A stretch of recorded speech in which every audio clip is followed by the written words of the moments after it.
Jonathan Kuminga practices for the Golden State Warriors, but Steve Kerr did not mention him or Steph Curry or Jimmy Butler or Draymond Green is the most impressive Warrior in the scrimmage. Who did he mention? That's coming up. You are Locked On Warriors, your daily Golden State Warriors podcast. What are they going to say now? Part of the Locked On Podcast Network, your team every day.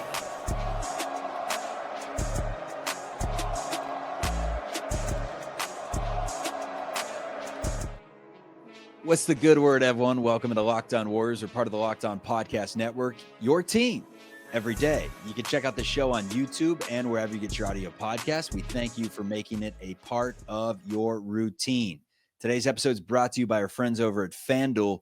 Right now, new customers can bet just $5, and if your bet wins, you'll get $300 in bonus bets to use across the app. So head to FanDuel.com to get started. My name's Charlie Walter. I covered the team in the past for 95.7 The Game. That's the flagship of the Warriors. Also on TV for CBS News Bay Area. The call letters there are KPIX. Mike Loginoff brings in the former player perspective. Myself, we didn't get past the early stages of high school. Mike Loginoff played collegiately at Colby College, played in the city of San Francisco at St. Ignatius, born and raised in San Mateo, and some call him the Bay Area's truth broker. Today, Mike, we talk about some truth when it comes to the Golden State Warriors basketball team this upcoming season. We'll give you a De'Anthony Melton update. We'll talk about who impressed Steve Kerr most in the scrimmage today. Who's the Warriors' main primary point of attack defender? Steve Kerr gave that answer. A little bit of Jimmy Butler and how he changes the Warriors as a whole.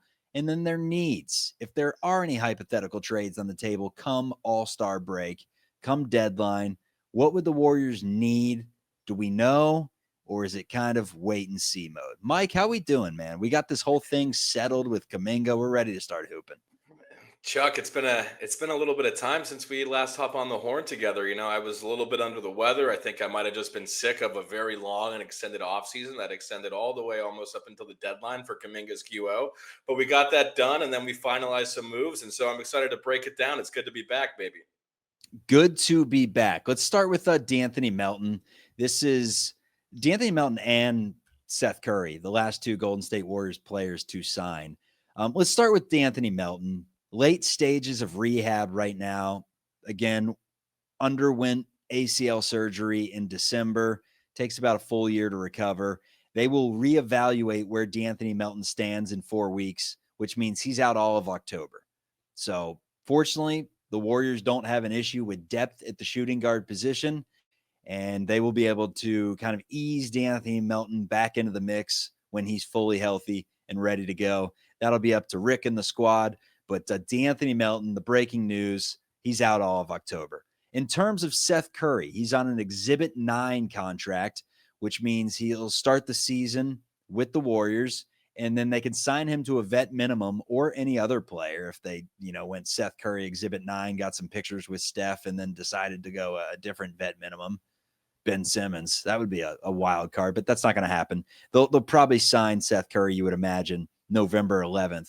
To that vet minimum contract. Aside from that, that's the news and notes that we needed to get to, the laundry list of relevant information before we get into a bunch of Steve Kerr talk. And Steve Kerr's chatter was all over the place today. As you would imagine, a lot of different points of conversation that he touched on. And I want to start with the scrimmage that the Warriors had today. Jonathan Kuminga played a little bit of the scrimmage as this was his first practice, getting the sea legs under him. You'll also see a different numbered Kuminga this season as he switched from 00 to number 1. So Kuminga will be wearing number 1, which was his high school jersey number. He says it's just a new start. He wants to try new things.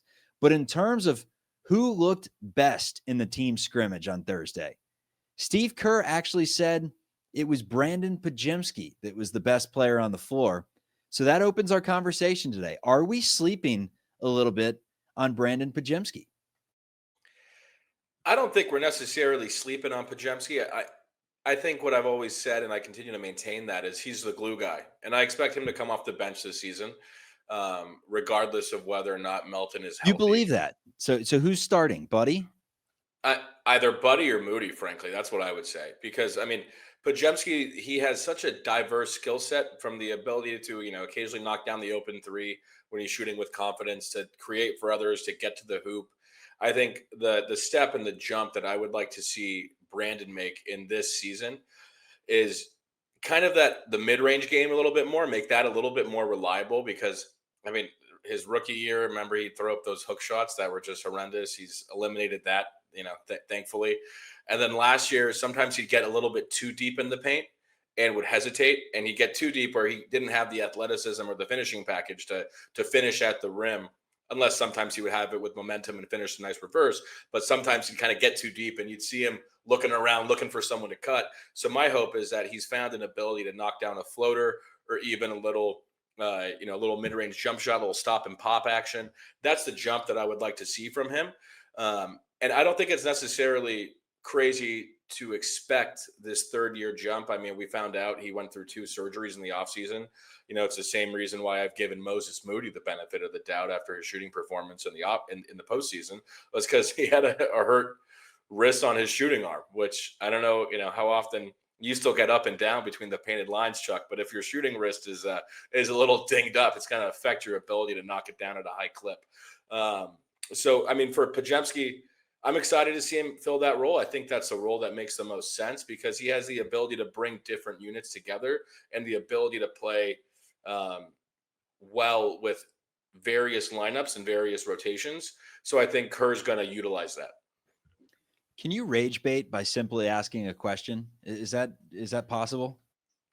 I think that's possible. What do you want me to say? I'll rage bait. No, I this isn't rage bait by any means. It's just simply asking a question of what his ceiling could be. Obviously, he compares himself to Jalen Brunson. Again, Brandin Podziemski compares himself to Steph Curry. Wants to take away parts of Curry's game. Who doesn't? But Brunson's a little more applicable, both lefties. Now, Pods has a couple inches on Brunson, so he has anyone that says he's too small, he can't be he's bigger than Jalen Brunson. And I guess the thing that I'm looking at is Pajimski's numbers. Age 20, averaged 9 points per game. Age 21, nearly 12 points per game with 5 rebounds, 3 assists. 44% from the floor, 37% from deep. From a numbers standpoint alone, those are good. Now you look at Jalen Brunson. What was he doing at 20 and 21? He was still at Villanova. He didn't enter the league until he was 22. Averaged 9 points his rookie year with Dallas, 8 points as a 23-year-old in his sophomore season with Dallas. Is it insane? And I'm not going to compare Brandin Podziemski to Jalen Brunson, although there are some similarities in terms of what they want to do on the floor. But as of right now, like even great value brand, Jalen Brunson is just a stretch to what Pajimski's shown as compared to Jalen Brunson. But Pods is young. Is there any chance that we are just severely undervaluing how good Pajimski could be, and that all-star tag that he's put on himself actually comes to fruition this year? I think what Pajimski would need to improve to reach that level on the all-star level. I mean, Jalen Brunson, you saw it on the Basketball Reference right there. He was number 5 in MVP voting 2 years ago. So do I see Pajimski being the focal point of a contending team? Probably not.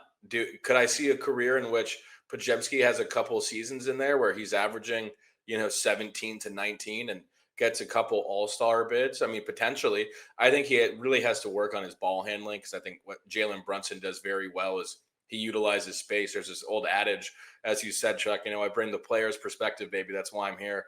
There's an old adage that we use. It's called eliminate to create, eliminate space to create space. And one of the things that Jalen Brunson does so well when he's coming off of those high ball screens, he attacks, he gets into the defender, he eliminates space to then create space, to then be able to bump off of that defender to get that little bit of separation to hit that mid-range jump shot. And so when I think about what we were talking about earlier with Pajimski, of what it could look like in this jump that he makes this season, it's that mid-range game. And in my mind's eye, I was seeing some of those Jalen Brunson buckets of, maybe he's coming up, and it's not going to be exactly the same. I mean, Jalen Brunson's usage rate last season from, pick and roll standpoint was absurd. I mean, they just kept, Thibodeau was just having him do it over and over and over again. So this will look a little bit different, right? It'll be Pods running off a pin down screen, coming off a dribble handoff on the top of the key from Draymond or someone else, and then trying to get downhill and using that speed, because I don't think he has the quickness necessarily or the footwork that Brunson has. So using that speed and using those angles to create space, but then being under control enough to be able to hit that mid-range jump shot when it's there, or get a little bit deeper in the paint and shoot a floater and finish with confidence.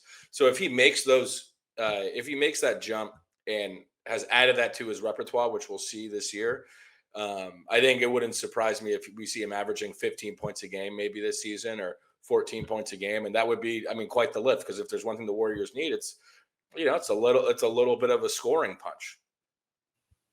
Let's say Brandin Podziemski is the next Jalen Brunson. Even if we don't mean it, let's just get clipped. It'll go viral.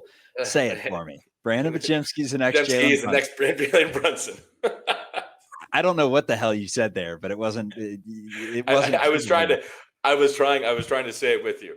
Let's say it together. 1, 2, 3. Brandin Podziemski is the next Jalen Brunson.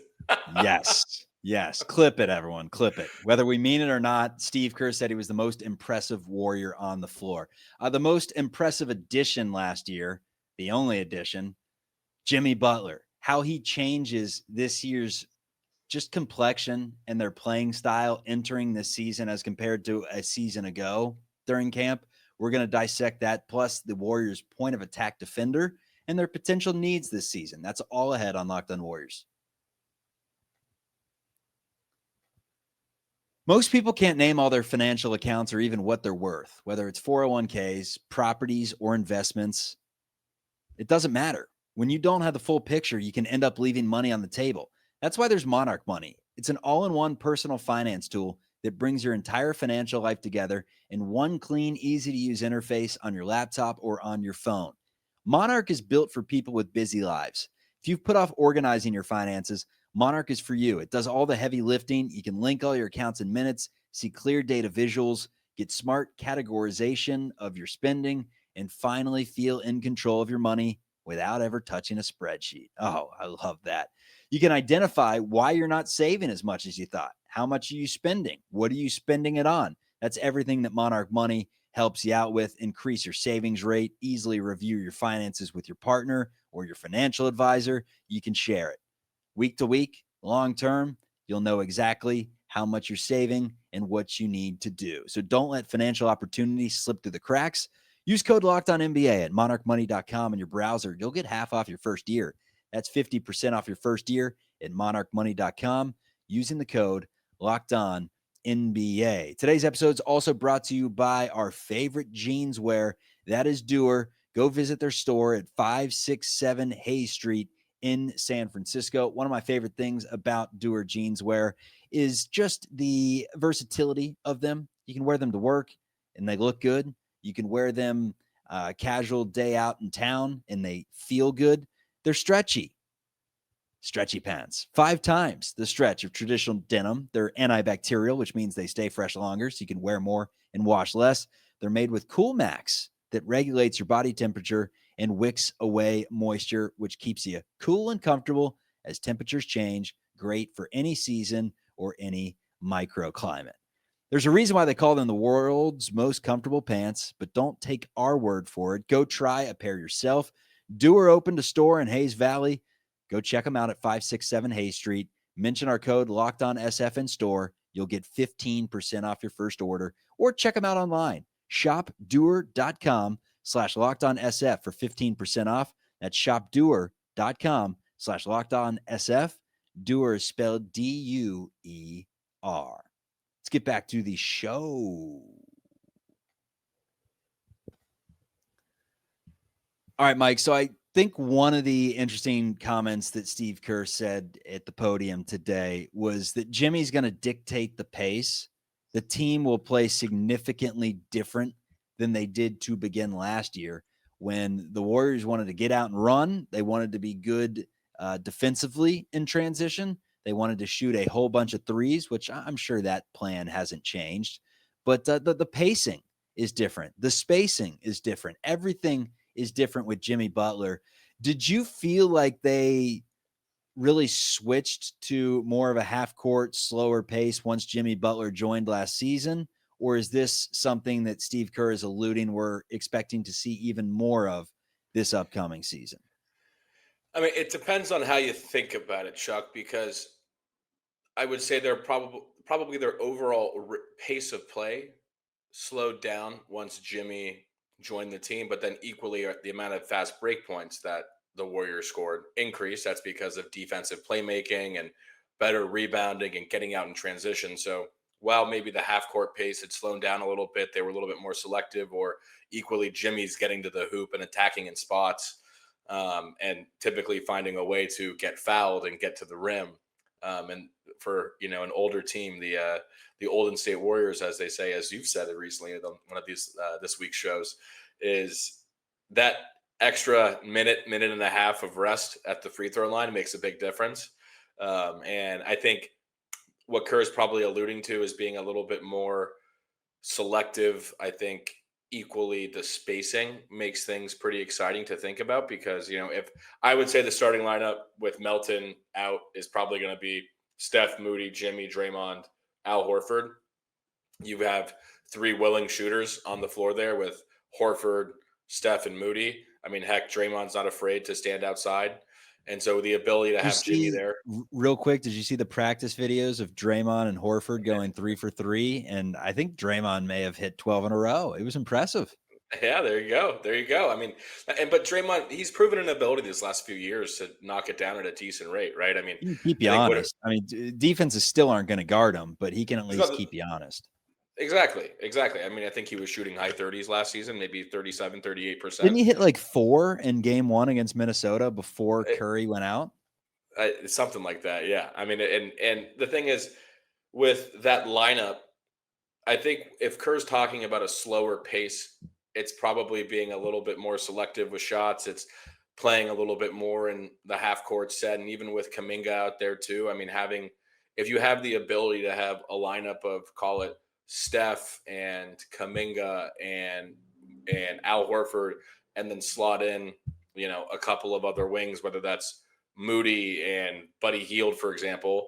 If Kuminga and Moody are going to be the, 2 point of attack defenders, or the top guarding the top wings, the top forwards, you have spacing on offense that enables Kuminga to wait for his opportunity to attack, because he's got a quick first step. I think it's more about being patient in the offense and being patient for things, and not just looking to play at a rate of they were playing like, what's the college in the Midwest that starts with the C? I think they're a D3 team, and they say shoot within the first 10 seconds of the shot clock, because the Warriors last year were just getting up as many. And then they realized, okay, this works when you're shooting 50% from deep, but if we're not making 50%, this is a little bit tougher. So I think they're probably wanting to play a little bit more in a system this season as it kick things off with Jimmy. We knew entering last year that Andrew Wiggins was the main point of attack defender. As of right now, I guess you can point to a few dudes. It could potentially be Kuminga if he's able to get even better with some of the showcasing of that ability we saw in the playoffs and through spurts of last season. But I think it's Moses Moody, and that's what Steve Kerr said. Moses Moody will be the primary point of attack defender. My question for you is that a position of need that the Warriors would potentially address at the deadline, whether it's with Moody as the chip or Kuminga as the chip, or really anyone? What do the Warriors need more than a point of attack defender right now? Or is Moses Moody the best option, truly, whether it's a trade or in-house? He's the best one out there that's going to be available.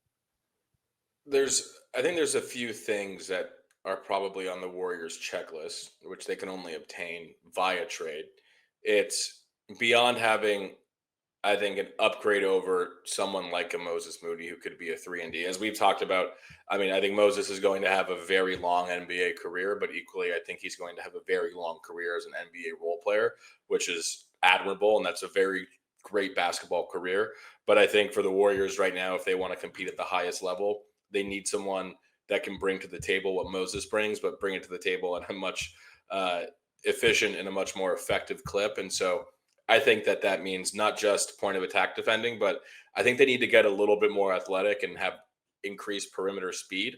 Because while Jimmy and Draymond and Al, frankly, are three great defenders, having someone who is willing to chase around, an Anthony Edwards, and do that efficiently and effectively, and who can at least, I mean, Ant's one of the best athletes in the league, but who can at least compete with Ant on that level, because Moses Moody can't do that. Sure, Kuminga has athleticism to compete with Ant, but Kuminga hasn't necessarily. Sure, in the Timberwolves series, people will say, they'll blow up in the chat or in the comments, I'm sure, that, oh, well, he guarded him so well in the series against the Timberwolves. Point being is, will Kuminga commit to just being a point of attack defender and doing those things well that Steve Kerr talked about he would like to see him doing?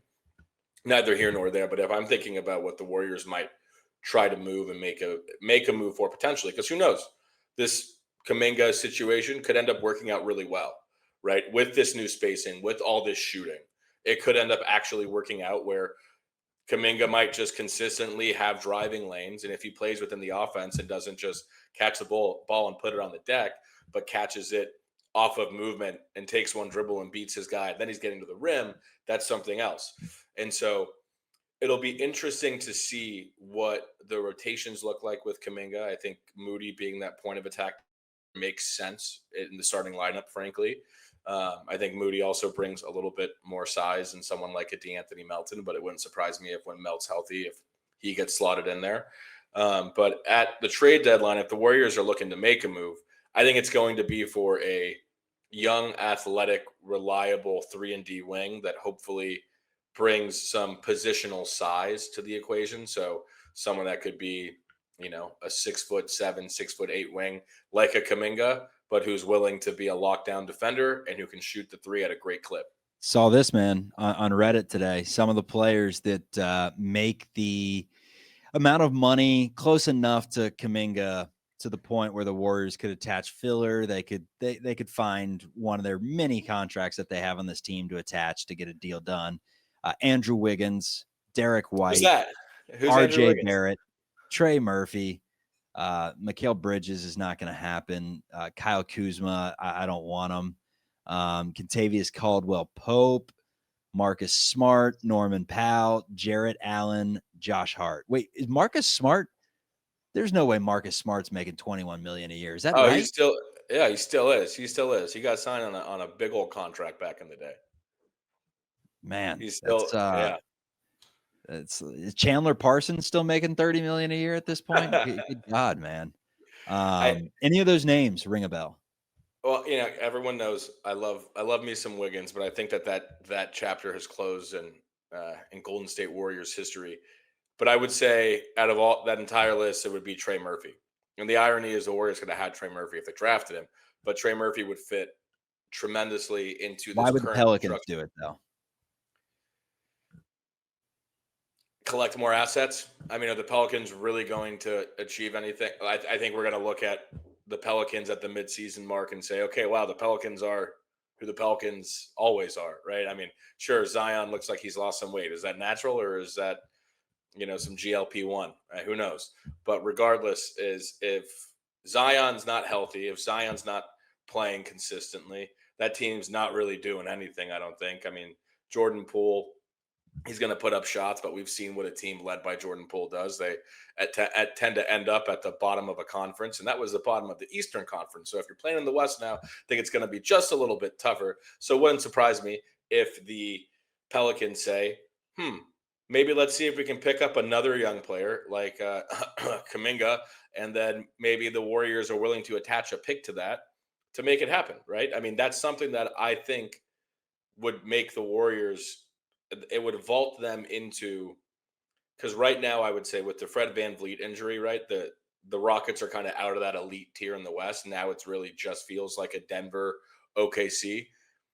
Fred VanVleet being out, I think that really harms the Rockets' outlook on the season. I mean, I think they went from their spacing maybe it's going to be interesting, man, with the way that Durant plays, and then Thompson's ability to not really knock down a three, Şengün going back to the basket. You just kind of look at the combos that they have, And unless Reed Shepherd is like a dog, which he could potentially be, but he showcased nothing last year that made you think he's anything better than a not great backup point guard in the NBA at this moment.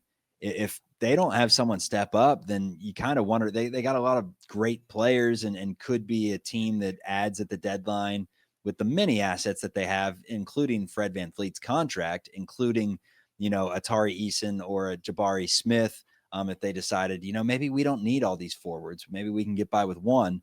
But the roster that they have currently, I'll say it on the record, with VanVleet, I loved what the Houston Rockets have done. Without VanVleet, I don't think this team's better than the Golden State Warriors.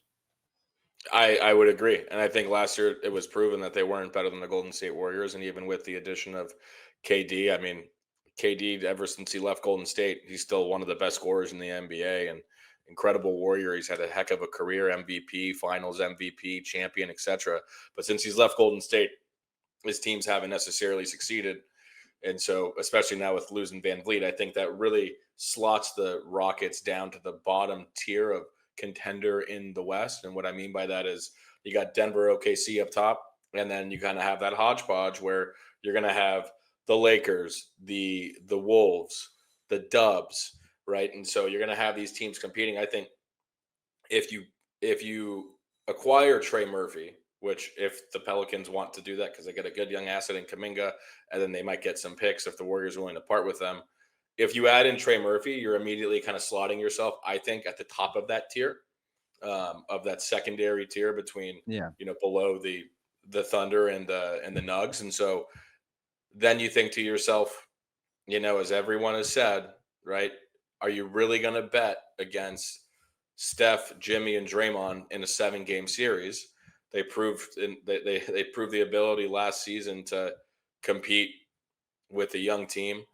And I think with the pieces that they've acquired this offseason, this is a better team than it was last year, a markedly better team than it was last year, potentially with the ability to utilize some of its younger assets like a Kuminga. And if Kuminga is able to rehab his value through the first half of the season, because frankly, the Warriors didn't do themselves any favors last year because he wasn't getting playing time from one of the best coaches in the NBA. So if Steve Kerr doesn't want to play him, people are going to think, well, Warriors fans may not like Steve Kerr, which is incredibly antithetical to me because he's a 4-time champion. If other teams are going to look at that and say, well, if Steve Kerr doesn't play him, what do we see that Steve Kerr doesn't see, right? And so it's a little bit of that dynamic. They got to rehab his value. He'll get a lot of burn. But if the Warriors can go out and acquire Trey Murphy, I think that immediately makes them a serious championship contender. And don't forget about baby Brunson, man, Brandin Podziemski. If he apparently Brandin Podziemski is the next Jalen Brunson. Apparently that's what's happening. Yeah, apparently asking a question can be rage bait. Is there a chance that these two dudes that had exact statistics, in fact, Pajimsky had better statistics 2 years younger than Brunson, could ever be a great value brand? I didn't even say is good. I just said a great value brand, pretty good basketball player. And Kirkland I have Brunson. to check myself, like putting those two in the same sentence, maybe a stretch. But guess what? When Brunson was playing in the Western Conference Finals against the Warriors, saying he'd be New York Knicks Jalen Brunson, that would have been a stretch. Yeah, correct. I mean, these players make jumps, and ultimately, hey, that's their beauty job. of the game. That's what they're paid to do. It's why we love the association, man. Amen. Let's get into Jonathan Kuminga specifically coming up. Steve Kerr had some comments about Kuminga had some comments about where he wants to take his game this upcoming season. And I liked what he said. We'll talk about that. Today's episode is brought to you by America's #1 sports book. That is FanDuel. Download the FanDuel app today and get started, because if you win your first 5 bet, and now's the time to place that first $5 bet with NFL season here, you win $300 in bonus bets when that first $5 bet wins. That's right. Pick a bet, put down $5. It hits, you'll unlock $300 in bonus bets to use across the app. What I love about FanDuel is all the different ways you can get in on the action. One, if you missed the start of the game, you got live lines. 2, if you want bigger returns and don't care about winning the money right away, you can look into futures that are months down the road with massive returns. If you have that big hunch, you can go player props, You can also go over-unders, whether you're a casual fan or love diving into the stats. FanDuel makes the game day experience so much better. So what are you waiting for? Visit FanDuel.com to download the FanDuel app today. That is how you get started. Let's get back to the show. All right, Mike, Jonathan Kuminga, his first time speaking. Obviously, he was asked about everything. And obviously, he didn't really respond to any of the questions, nor should he. You know, do you want to be with the Warriors? Do you feel like they want you here? All these questions he was asked, the response to sum it up perfectly, I'm here, right? Fair. We can talk about it down the road, but as of right now, he's here. He's signed. The point is moot. There's no reason to talk about that that storyline that is no longer a storyline. But one of the storylines surrounding Jonathan Kuminga is, what is his role going to be this upcoming season? Aside from just scoring, we know he's going to do that. He can take a week off, 2 weeks off from playing, come back to the lineup and score 30. He can come back from an ankle injury and in 18 minutes score 15. Like, he's got no issues scoring the basketball, and he's shown the capabilities to be a good defender. And that is what Kuminga said at the podium on Thursday. On his role, he said, quote, being involved in both sides, find a way to impact. If it's on defense, my assignment, just go guard the best player. I've seen certain things where people think I only care about offense.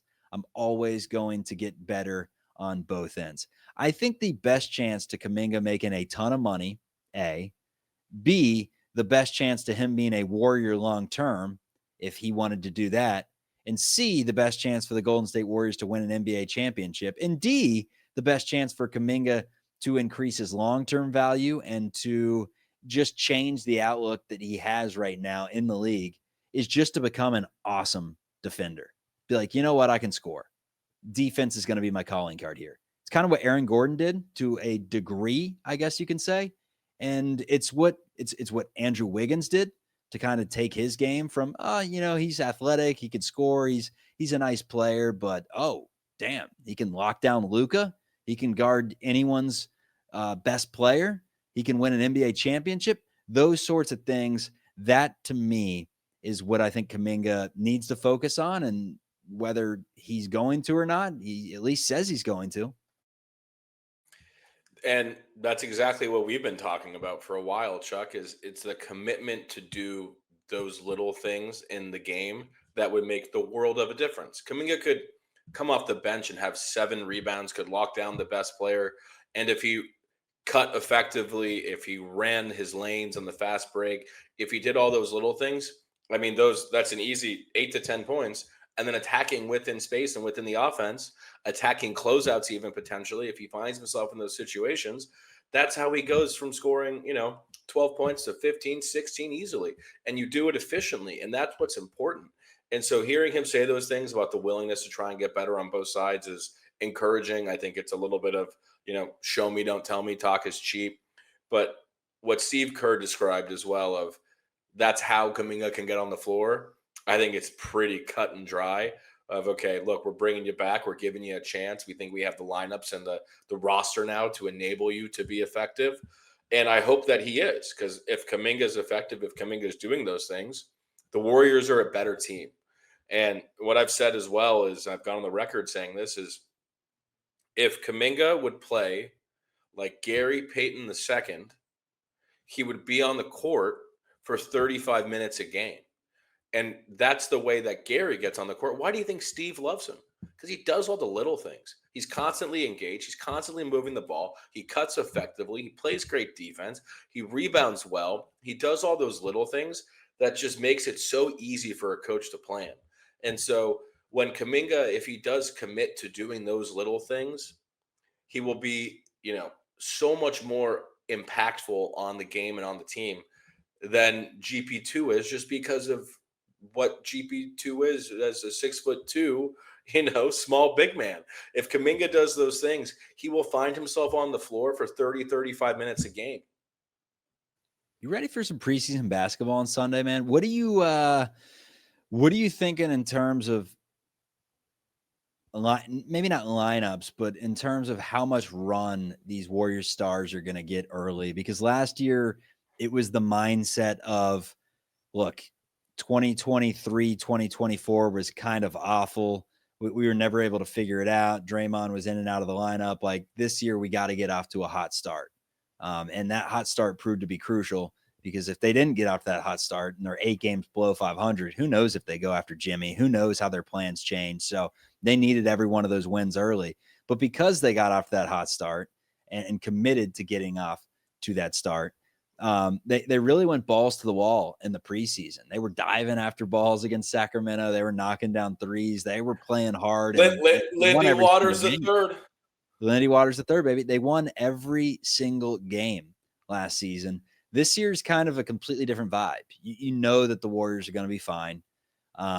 We believe they're going to be fine. We know what they have. They're kind of easing into the season with Melton. At the same time, they got to win early, but I think they have a good enough team to just kind of, win, not have to expend too much energy to win, just, use their depth, not play too many guys in back-to-back games. So preseason wise, are you expecting this to be like an NFL preseason where you get very small doses of Steph and Draymond and Jimmy, or absolutely not? I think what you're going to see is a lot of testing different rotations and trying to find which sets of players, which sets of 5 works. That's going to really come down to spacing, right? Because if you have the ability, to trot out, if it's Pods or Melton when he's healthy, and then Buddy, and then potentially Kuminga, Draymond, and Al, or Kuminga, Draymond, Quentin Post, right? If you're able to do these sorts of interesting rotations, you'll be able to find, by looking at what the plus minus is for all those various rotations, figuring out which ones might work to do exactly what you just described of, okay, how can we keep the vets healthy? Because ultimately last season, Steph's hamstring, that was wear and tear, right? And I think what the Warriors will benefit from is having the depth on their roster. They'll test that out in the preseason. And something else, which I don't think I articulated earlier when you asked me about Jimmy's impact on the team, and it's getting to this question too of, what should we expect? I think Jimmy is just a floor raiser. I think those games that the Warriors dropped to teams that they shouldn't have dropped last season, adding Jimmy into the mix just makes the confidence in the team to get wins against lesser opponents much more. I mean, you think about the games they play against Utah that, the Warriors pull out because John Collins is throwing a pass into the 20th row with 3 seconds left after getting an offensive rebound. I mean, we're getting bailed out against those teams. And so I think if by having Jimmy, didn't they lose that game? I'm pretty sure they lost to Utah. Oh, well, I mean, we definitely lost to Utah, but I think that I might be thinking about 2 years ago, but regardless, right? I mean, not much changed until we got Jimmy. And so I think Jimmy's that floor raiser, and it'll be apparent. Mike, I'm going to call it a night, man. I am in the hotel room, so if you've noticed the lack of energy in my voice, it's just because 4th floor here, we didn't want to wake up the entire column, man. People need their rest. I need my beauty rest. It's been a long day. It's been a long off season, but I'm excited for some hoop, and I'm excited for you to be in the rotation for post-game shows this year. Last year, you were kind of a filler. This year, you're a regular on the program, and we appreciate it, man. Well, Chuck, as we say, it's always a pleasure. Locked On Warriors, part of the Locked On Podcast Network, your team every day. We're free and available wherever you get your audio podcasts. We'll see you on Sunday after preseason game number 1.